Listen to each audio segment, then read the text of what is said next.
So we're here with Sena Alouka from AFSA Africa. Hello, Sena. Hello, muchas gracias and thank you very much. Feeling drunk, akbelo, I'm gonna low, like they say in America and Ethiopia. All that to say thank you very much for this opportunity. So yes, I'm coming straight from Togo. We're in Côte d'Ivoire. Just one country is between Togo and Côte d'Ivoire. That's Ghana. Like they say in my language, Mufonyore means I am doing very well. I'm connected to nature, to both the soil and earth. So you're here representing AFSA. Just quickly before we go into what your work is here at the United Nations Convention to Combat Desertification, where countries are all coming together to work on remediating fragile ecosystems that are vulnerable to drought, populations that are vulnerable to drought. Before we get into your work here within this convention as civil society, please could you just introduce AFSA to our followers and what you're doing in Africa? We are citizens trying to change things, trying to bring the head and the feet of Africa back to the roots. We have come straight from the River Nile, from Egypt to Nigeria to Benin, Togo, Ghana, and some people come to Côte d'Ivoire. My ancestors even came to this place. So we are just bringing Africa back to its roots. How do we make sure that we balance ecosystems, our need for food, our need for water, and an increased population? And the best way we do that is to call upon the world, I call African leaders, to come back to the past, to look a little bit back and see, oh, our people, our sisters knew very well how to balance both. That's agroecology. So we are just bringing people attention to the need to consider biological diversity, but also biocultural diversity. Our songs, our dances, our music, our rhythms, that's all I need. Our ceremonies, our traditions. So bringing the attention of the world leaders, of African decision makers, also of young people to the need to preserve what we have as most important thing, our cultural identity. And so you're here working with the UNCCD NGO panel, with civil society, and this morning you took part in an important convergence which was to make a joint declaration from civil society on agroecology, and the declaration was made directly to country representatives, to governments. And so now we'll watch these interventions from the civil society organizations addressing the joint statement on agroecology to the different countries here at the UNCCD COP. To know, beyond the physical aspects and the advantages that agroecology provides, I'd like to know if any of them are working in terms of health and the impact of agrochemicals on the health of the local populations. Thank you. Traditional methods of agriculture, which need to be not only applied but scaled up to provide for food sovereignty for the country. So it's education for environment, for agriculture, for our younger generation, which is what we need to achieve that food sovereignty. Yes, we believe that securing land tenure and recognition of legitimate tenure rights for all, in particular for mobile pastoralists, farmers, women, and even youth groups, will lead and motivate and encourage all land users.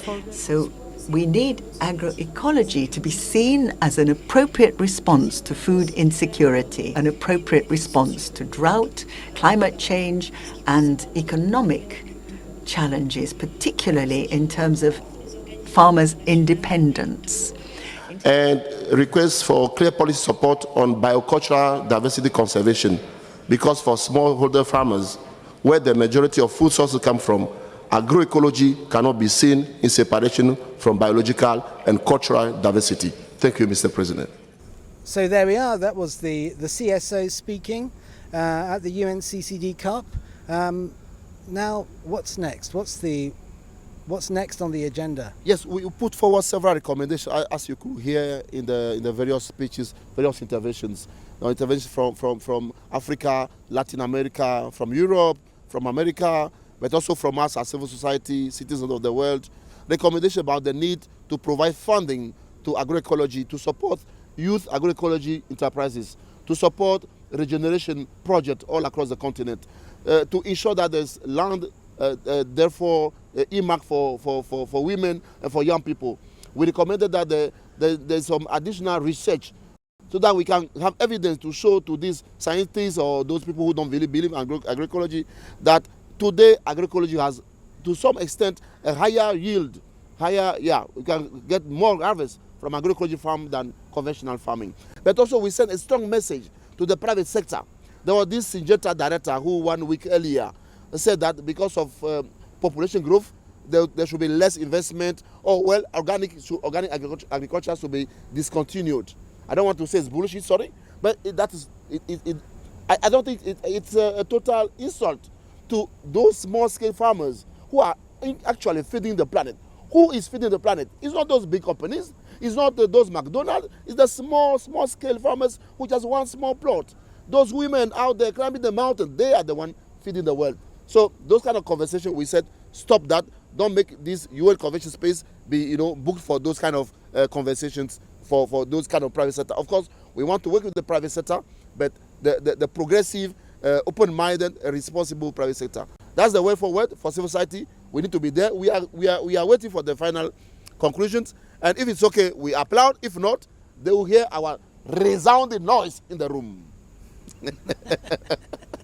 Just to come back to all these development funds that exist, there's billions of dollars in agricultural development that are going somewhere, but somehow they don't end up to people on the ground that are actually promoting agroecology, that are promoting traditional knowledge. Some of it does, but we're not seeing a lot of it compared to what is available. How can you explain that? In fact, we need to consider two things. The first one is that we need to recognize that most of the funding from development agencies don't go toward agroecology. About 95% go to conventional agriculture.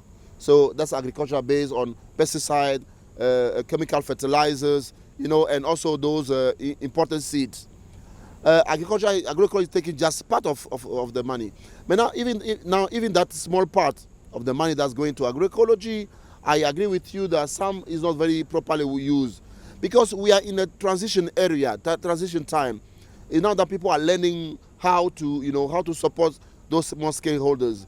Because forever, I don't want to use names, but in fact, when you call Wellbank, you call IFAD, you call FAO, they have been used to working with big, companies, multilateral agencies, etc. But working with small scale farmers, giving $10, $100, they have not been used to that. Working with microfinance systems is something new. So it's a system that is, we are progressively improving. We need to acknowledge that. And of course, as you know, why people don't like agroecology, why people don't like sustainable farming, why people don't like regeneration agriculture, just because there's not big money that they can go and chop. Corruption in the agri sector is also coming to the agroecology, we know. And there's another story. So these people, they say, okay, now you African people, you Asian people, climate is coming, you are making plenty babies, and you are hungry.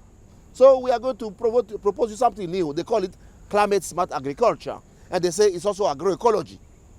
Or they're talking about green monoculture plantation. They're talking about green something, green palm oil. And all these, they say is agroecology, is sustainable agriculture. But we know that they are absolutely not. We know what's agroecology. That's why, to reduce the confusion, we are more and more talking about peasant agroecology. Peasant agroecology is agroecology that link, of course, the right of people to produce what they eat and eat what they produce, the right for them to choose and conserve the seed they want, not that they need to go every year to buy from an imported seed, improved seed, or GMO seed. No, we have been in Africa conserving seed and using them year after year. We want to have that right. That's a peasant agroecology.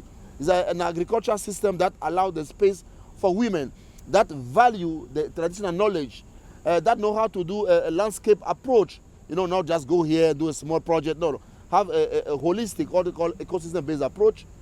And to differentiate this from nature-based solution, climate smart agriculture, all those things that we know, they are not agroecology. So peasant agroecology is the way forward. So my friend, the problem is that today there's a small chunk of money coming to agroecology. Part of it is unfortunately again taken by whom? The same people who were creating trouble yesterday in the conventional agriculture. They're coming again. Everybody now taking agroecology because it's the sexy thing now in the house. No, my friend, we know you very well. We know you are not doing agroecology. We are there to track you up to your last resort. Yes. So that's why most of the funding does not go to the farmers, because they come again. You know them, those big people. They are all coming. The multilateral companies. They come again, say we want to do agroecology, and as they have the big company, they have the big bank account, they have all these things. So the money goes again to them. So that's why we ask again the room. They need to differentiate who is really doing agroecology. And by the way, what are we talking about when we relate to agroecology? So they need to clarify the concept so that we kick those magicians out of the room. You're working to promote indigenous seeds, native seeds of the different regions across Africa. How are you promoting them? Are you distributing them? And also, how relevant is seed sovereignty in the fight against climate change and desertification?